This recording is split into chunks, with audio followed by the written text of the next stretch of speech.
Hello friends, I Devang Prajapati from Upanishad Science Academy Limkheda से standard 12th chapter number 4 chemical kinetics उसका video number 2 देखने जा रहे हैं आज हम, जिसमें दोस्तों आज हम unit of rate of reaction के बारे में बात करेंगे शुरुआत में, and then the problem number 4.1 and 4.2 and at the last factors influencing the rate of reaction के बारे में हम डिस्कस करेंगे आज।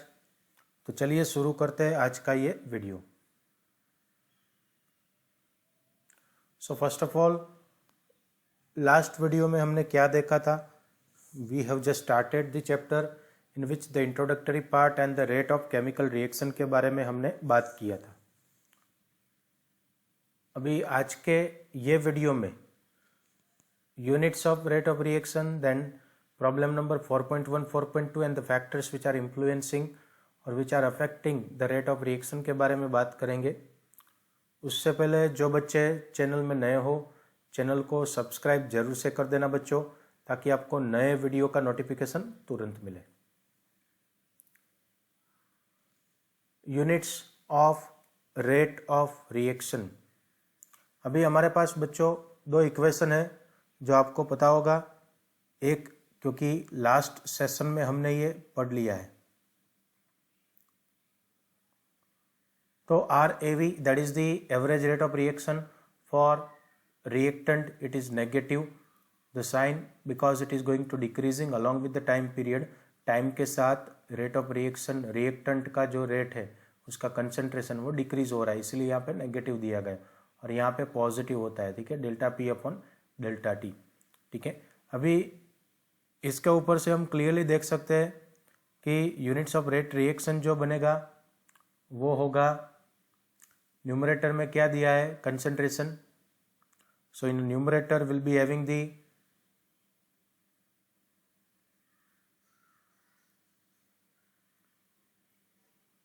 concentration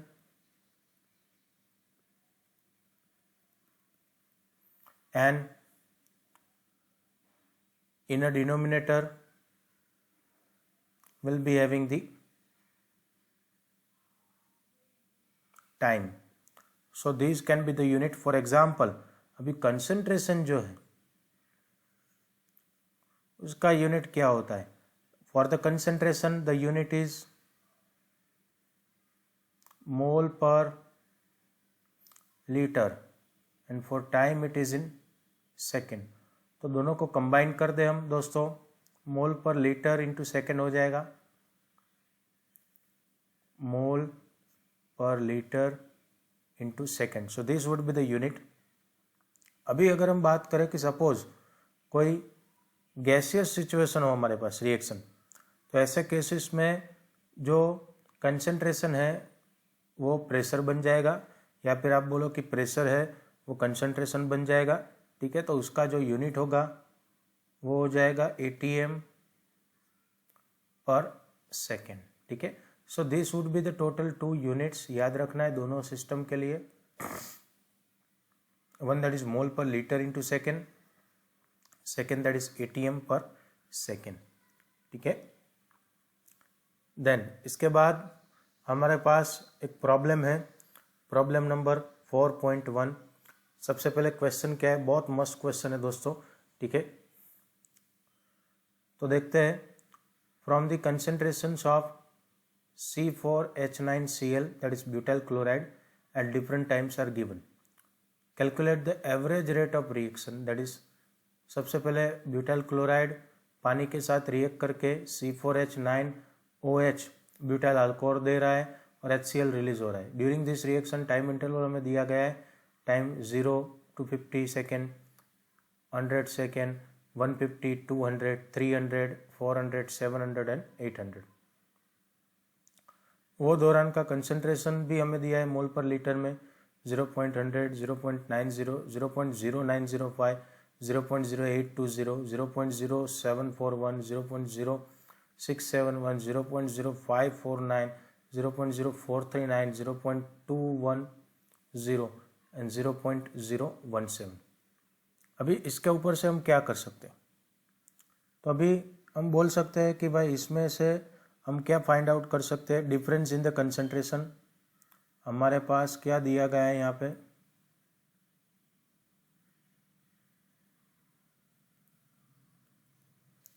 difference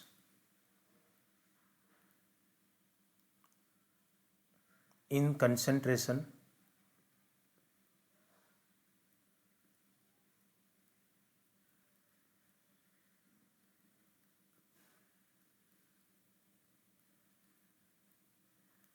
over a different intervals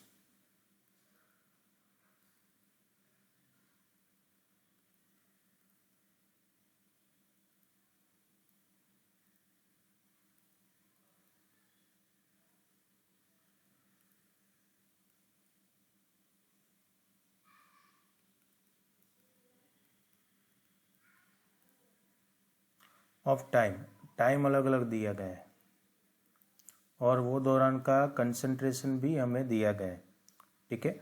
सो इसके ऊपर से we can determine the average rate RAV is equal to, कैसे डिटरमाइन करेंगे, that is by delta R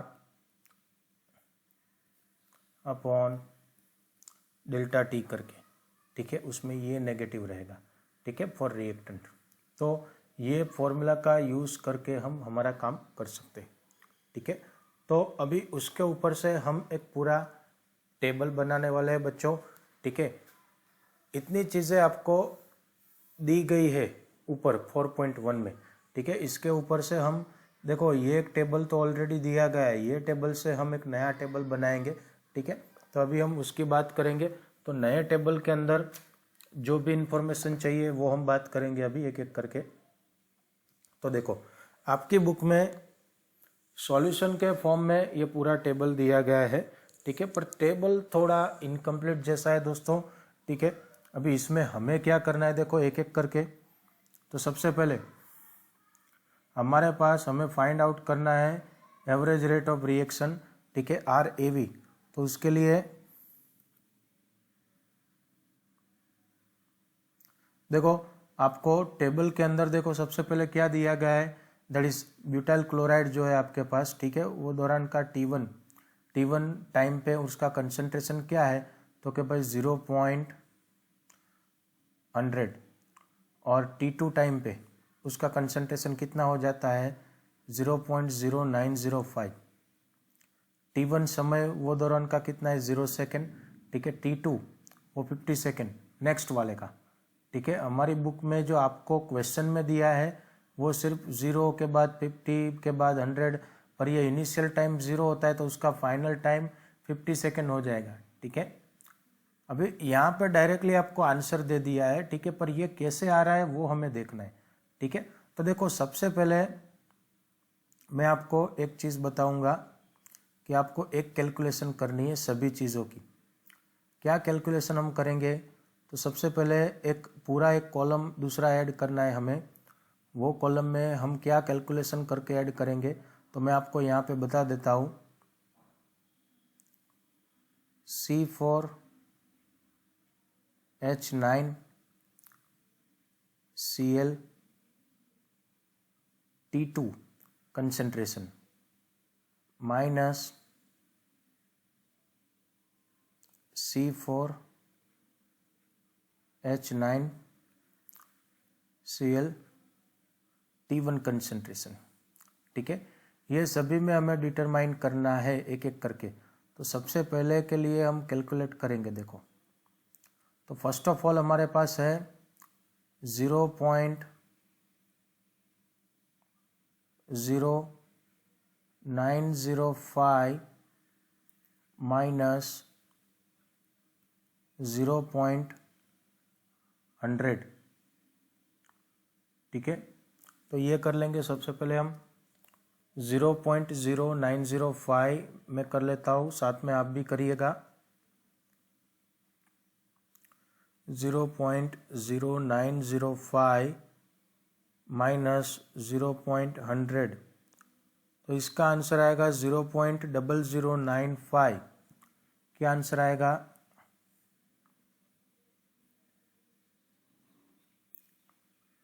0.0095, ठीक है, ये भी नेगेटिव में आएगा, ठीक है, पर अभी मैं साइन यहाँ पे कुछ कर नहीं रहा हूँ, ठीक है। तो ये चीज़ आपको यहाँ पे लिख डालनी है, देखो, ठीक है, एक कॉलम यहाँ पे बना के यहाँ पे मैं ऐड कर देता हूँ, ठीक है। सबसे पहले के लिए आएगा 0.0095, ठीक है। ऐसे ही दूसरे का करेंगे हम, ठीक है। तो दूसरे के अंदर अभी डायरेक्ट मैं वैल्यू ही रखूँगा, ठीक है। तो आपके पास होगा 0.0820 माइनस 0.0905, ठीक है। तो ये आपको मिलेगा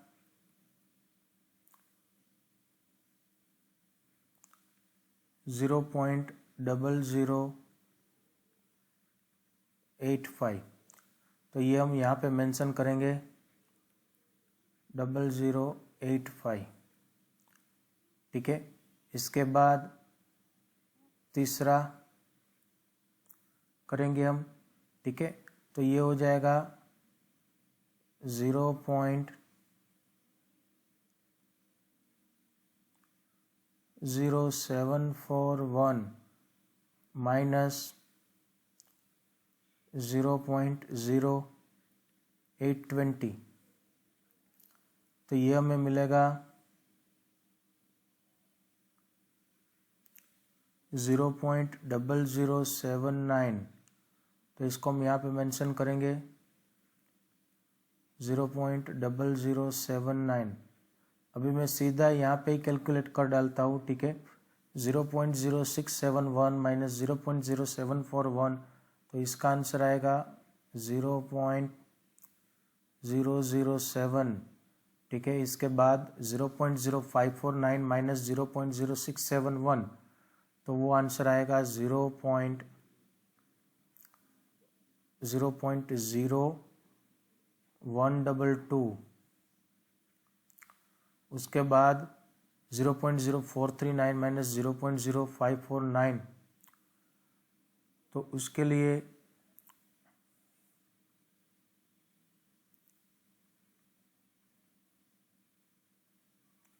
वो आएगा 0.011, यहाँ पे आएगा 0.0104, यहाँ पे आएगा 0.004, ठीक है। तो चलिए, ये फर्स्ट कैलकुलेशन हमारा क्लियर है सभी चीज़ों के लिए, 1 2 3 4 5 ये सब के लिए भाई, 2 3 4 5 6 7 8 ये सभी के लिए ये कैलकुलेशन हो गया, ठीक है। तो एक नया कॉलम आपको ऐड कर देना है इसी में, ठीक है, ये वाला कैलकुलेशन लेके। फिर बाद में आपको T2 माइनस T1 कर लेना है बच्चों यहाँ पे, ठीक है। तो T2 माइनस T1 आप करोगे तो वो यहीं पे हो जाएगा T2 माइनस T1, तो ये पहला आएगा 50, उसके बाद का भी 50 आएगा, तीसरा भी 50 टाइम इंटरवल, ये भी 50 आएगा, उसके बाद 300 माइनस 200 करोगे तो 100 आएगा, ये भी 100 आएगा, ठीक है, ये भी 100 एंड इवन दिस ऑल्सो 100, ठीक है। तो अभी ये काम हो गया है हमारा। अभी देखो, मैं आपको सबसे पहला कैलकुलेशन करके दिखाता हूँ। तो अभी हमारा फॉर्मूला है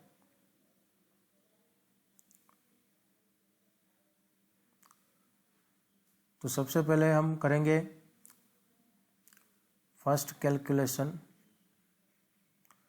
तो देखो 0.0095 हमें जो आंसर मिला पहले का ये वाला, ठीक है, और अपॉन में कितना है 50 टाइम इंटरवल,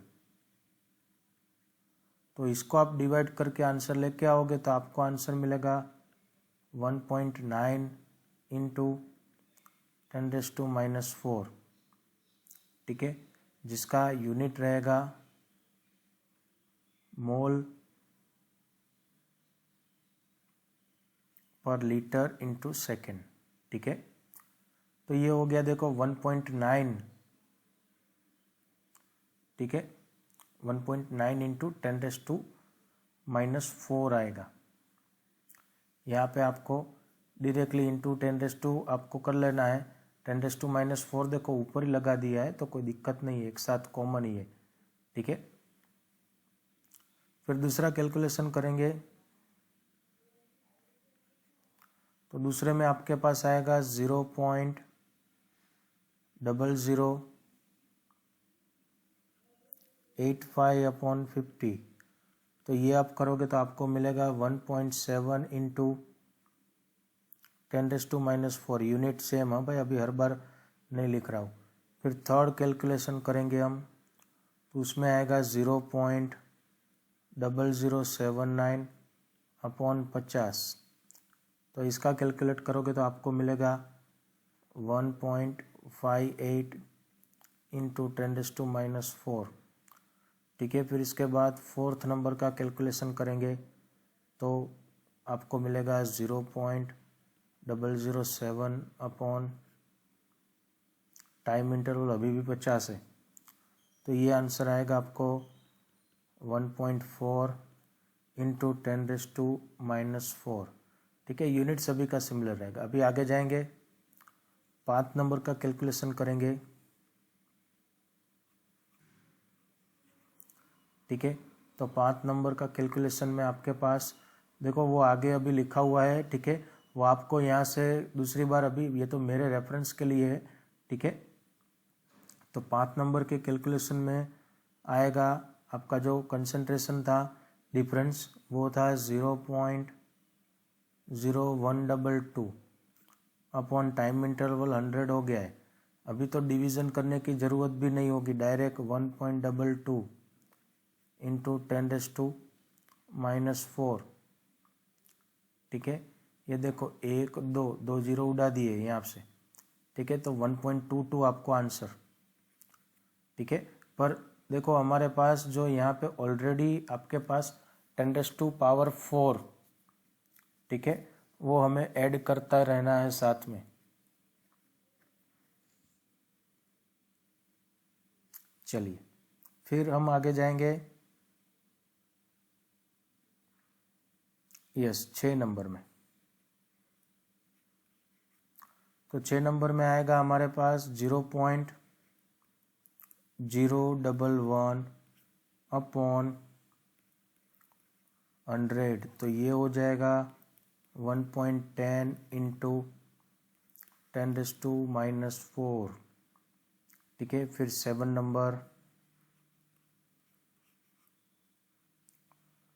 नंबर में हम करेंगे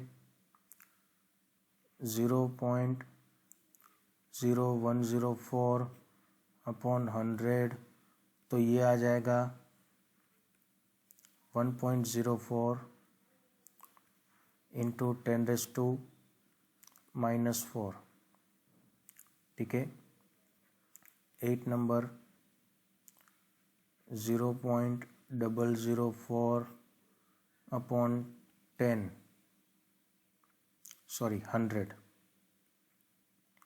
तो ये आ जाएगा 0.4 इंटू 10⁻⁻⁴, ठीक है।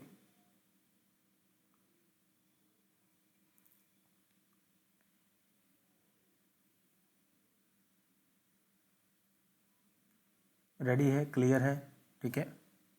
अभी इसके ऊपर से हम बोल सकते हैं कि भाई जो RAV का रेंज है हमारे पास, ठीक है, it is starting from 1.90 into 10⁻⁻⁴ मोल पर लीटर इंटू सेकेंड से स्टार्टअप होके हम कहाँ पे पहुँचते हैं 0.4 इंटू 10⁻⁻⁴ मोल पर लीटर इंटू सेकेंड, ठीक है, this is what the range of average rate of reaction. ठीक है, चलिए तो ये है 4.1। Now express the instantaneous rate of reaction. हमें क्या एक्सप्रेस करना है? इंस्टेंटेनियस रेट ऑफ रिएक्शन को एक्सप्रेस करना है। ठीक है, चलिए तो first point, it is obtain when we consider the average rate at the smallest time interval से dt when delta t okay it approach tense to 0। हमेशा लिखते हैं, आपको याद होगा।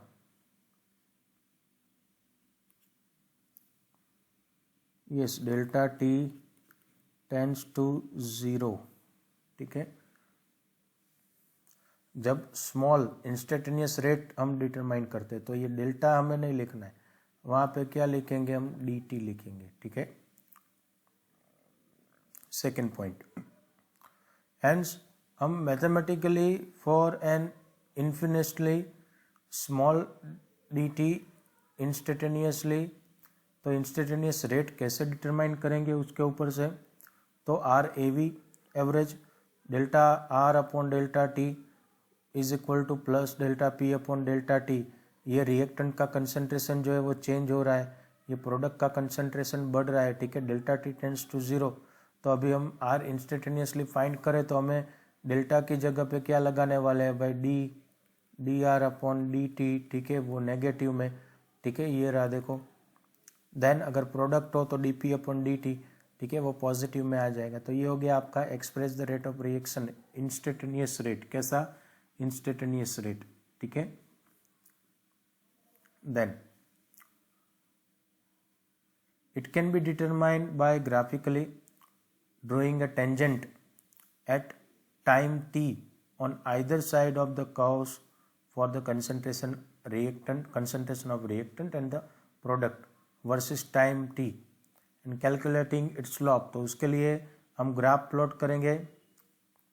ठीक है, तो ग्राफ के अंदर आप देख सकते हो टेंजेंट ड्रॉ करना है हमें।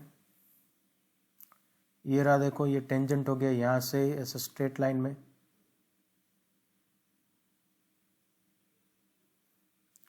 ठीक है, फिर ये आपको y एक्सिस हो जाएगा आपका, ये x एक्सिस हो जाएगा।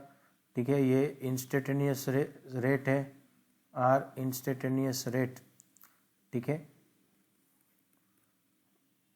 यहाँ पे त्वरित की जगह इंस्टेंटेनियस इंग्लिश में है। ठीक है, 600 सेकेंड पे यहाँ पे देखो हमने डिटरमाइन किया है ये 600 सेकेंड अप्रोक्सीमेटली। आप इसको प्रोलॉन्ग करो यहाँ पे एक्स एक्सिस पे, वो 600 सेकेंड पे हमें लेना है। ठीक है, अभी R instantaneous at 600 second for example can be calculated by plotting the concentration of butyl chloride as a function of time and a tangent is drawn that touches to the curve at 600 second. ये रहा देखो।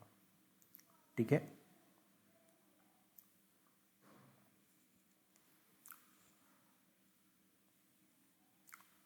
सो इसके लिए अभी हम rate of reaction determine करेंगे। तो सबसे पहले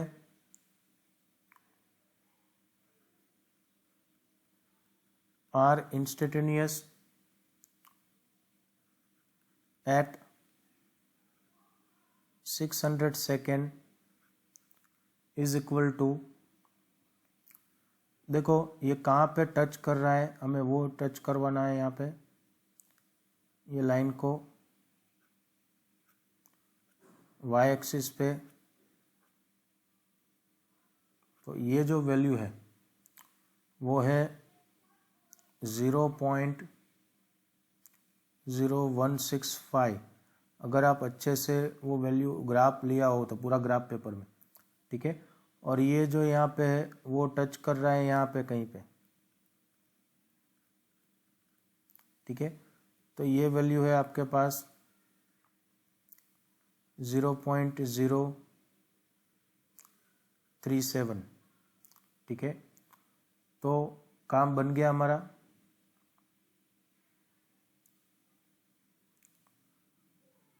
0.0165 माइनस ये आपका डीपी हो जाएगा, डीपी अपॉन dt हम लिखते हैं ना, ए वी नहीं, instantaneous is equal to D P upon dt लिखते हैं। ठीक है, अगर ये प्रोडक्ट हो तो, अगर रिएक्टेंट हो तो dr अपॉन dt लिखती है नेगेटिव में।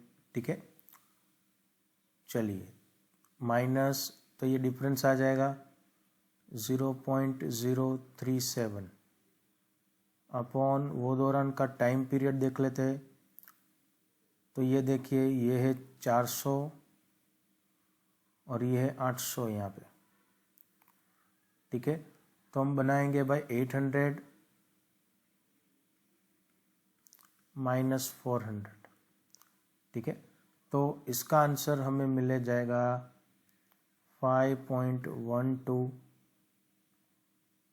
इंटू 10⁻⁻5 मोल पर लीटर इंटू सेकेंड।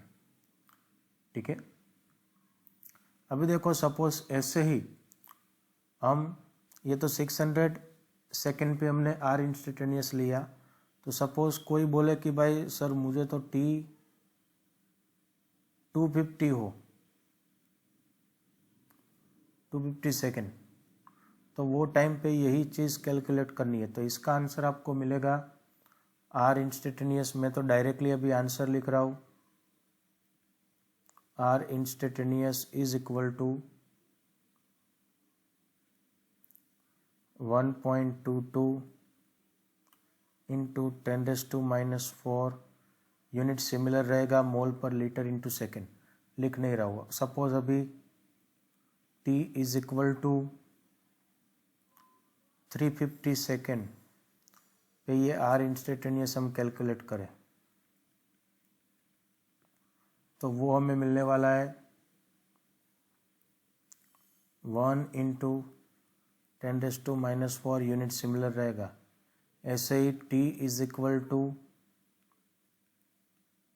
450 सेकेंड, तो उसके लिए आर इंस्टेंटेनियस हम कैलकुलेट करें तो वो मिल जाएगा हमें 6.4 इंटू 10⁻⁻5 मोल पर लीटर इंटू सेकेंड, सब जगह यही यूनिट रहेगा। ठीक है, तो ऐसे आप इंस्टेंटेनियस रेट डिटरमाइन कर सकते हो। ठीक है, now stoichiometric coefficient of the reactants and products are same, तो वो दौरान हम रेट ऑफ रिएक्शन को कैसे डिटरमाइन करेंगे। ठीक है, तो इसके लिए अभी हम बात करेंगे। तो सबसे पहले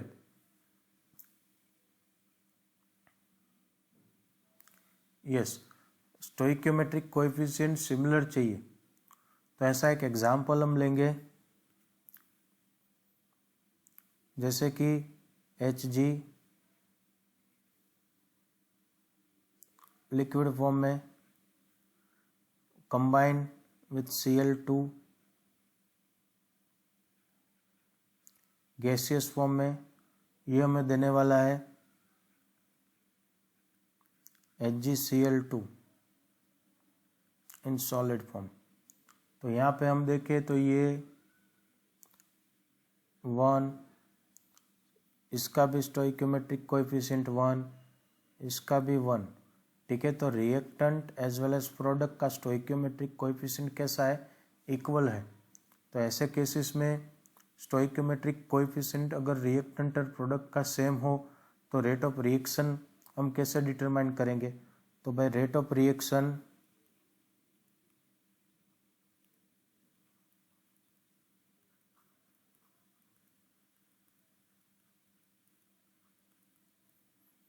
इज इक्वल टू सेम, वही चीज, रिएक्टेंट हमारे है delta Hg upon delta T, ये आगे माइनस आएगा क्योंकि वो कम हो रहा है इसलिए।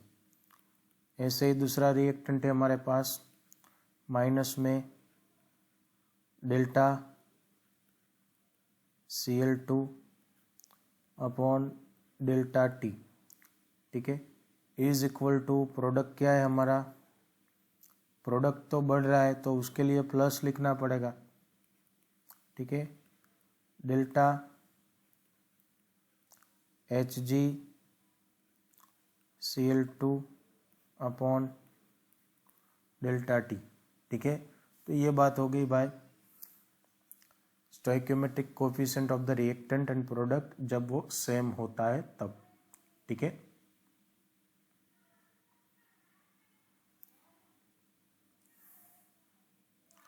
नाउ सपोज कि for expressing the rate of reaction such reaction when stoichiometric coefficient of reactant and product are not equal ना हो तो क्या करेंगे भाई हम, तो उसके लिए हमारे पास एक रिएक्शन ले रहे हैं suppose 2HI, it give us H2NI2, ठीक है। तो ऐसे केसेस में क्या है यहाँ पे, तो देखते देखो यहाँ पे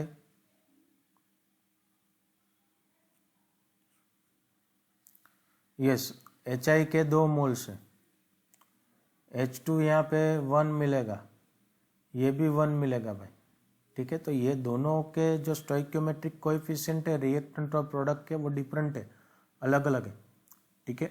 तो 2 मोल्स ऑफ HI जो है वो decompose to give us 1 mole of hydrogen and 1 mole of iodine, ठीक है।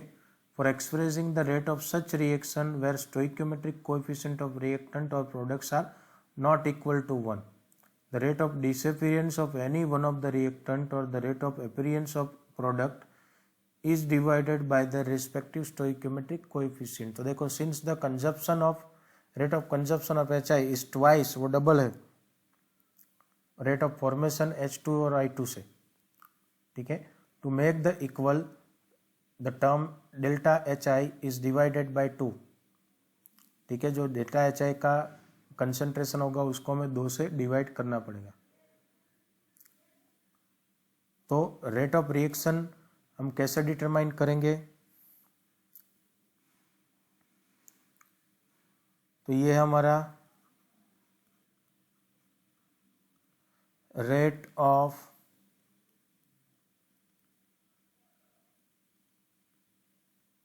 रिएक्शन, आपको ये चीज़ की जरूरत नहीं, प्रक्रियाનો वेग गुजराती में है, ठीक है। -1/2, तो देखो 2 से डिवाइड किया है, बहुत सिंपल फंडामेंटल है, जो भी आपका स्टोइकियोमेट्रिक कोएफिशिएंट है उससे आपको डिवाइड कर देना है, ठीक है। -1/2 del HI upon del T, ठीक है, is equal to delta H2 upon delta T. यहाँ पे 1 है तो डिवाइड ऐसे 1/1 करने की जरूरत नहीं है, ऐसे ही प्रोडक्ट के अंदर del I2 upon delta T, ठीक है। तो ये बात हो गई जब भाई नॉट इक्वल हो तब, ठीक है। ऐसा दूसरा भी एक एग्जाम्पल आपकी बुक में दिया गया है, ठीक है। तो वो अपने आप ऐसे ही दोस्तों कर लेना है, ठीक है। Now factors which are influencing the rate of reaction, सबसे पहले सरफेस एरिया ऑफ मैटर। तो you have taken the 1 piece of iron and you have taken along with that the piece of, sorry not the piece, the powder of iron। तो powder form of iron will increase the rate of reaction as compared to the iron piece। तो rate of reaction किसका ज़्यादा होगा, powder form वाले का।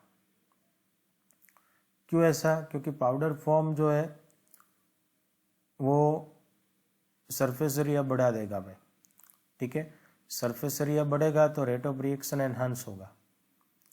As a catalyst powder is more good, suppose आप powder इस्तेमाल करते हो कैटालिस्ट में तो अच्छा रहेगा, बेटर रहेगा, क्यों, because it increase the rate of reaction, surface area बढ़ जाएगा उसका तो रेट ऑफ रिएक्शन बढ़ जाएगा। तो ये 1 number surface area of matter. Then second number temperature of system, if you increase the temperature then the rate of reaction will also increase, वो भी बढ़ेगा। काइनेटिक एनर्जी ऑफ पार्टिकल्स जो है will increase, so the collision of particle will enhance rate of reaction में। Example, hot sugar will dissolve fast as compare to the cold water. Cold water में sugar dissolve की तो वो time लगाएगी, पर अगर वो ठंडे पानी को गर्म कर दोगे आप तो झड़प से हो जाएगा, ठीक है। Then Third one, pressure of system. In a few reaction, by increasing the pressure, the rate of reaction will also increase. But there are few reaction where if you increase the pressure, then the rate of reaction will decrease. For gaseous atom, the pressure is considered to be the concentration only. ठीक है, तो ये बात हो गई pressure of system. फिर है आपके पास कैटालिस्ट। तो कैटालिस्ट के केस में क्या है, कैटालिस्ट का रोल क्या रहेगा? जो कैटालिस्ट है वो रेट ऑफ रिएक्शन जो है उसको बढ़ाएगा। ठीक है, प्रोडक्ट तो सिमिलर सेम बनने वाला है। ठीक है, ये ध्यान रखना है, जो प्रोडक्ट का अमाउंट है, ठीक है, वो तो उतना ही रहेगा,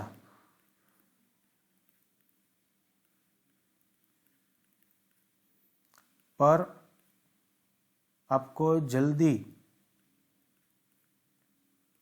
प्रोडक्ट मिल जाएगी।